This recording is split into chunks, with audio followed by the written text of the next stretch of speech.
Terjadinya kelangkaan masker di tengah masyarakat sebagai antisipasi wabah virus corona, Dinas Kesehatan Sumatera Selatan meminta masyarakat agar tetap tenang dan tidak panik, dan melaporkan jika menemukan adanya kegiatan penimbunan masker ini ke pihak yang berwajib.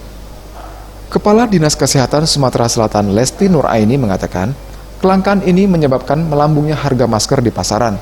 Hal ini dikarenakan kepanikan masyarakat yang terlalu berlebihan sehingga dapat dimanfaatkan oleh oknum tertentu. Dengan berkoordinasi bersama pihak berwajib, Dinas Kesehatan Sumatera Selatan akan memantau peredaran masker dan melaporkannya ke Kementerian Kesehatan untuk ditindaklanjuti.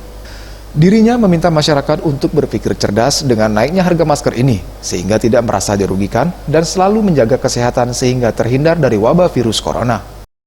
Nah, inilah karena kepanikan masyarakat sehingga bisa dimanfaatkan oleh pihak lain.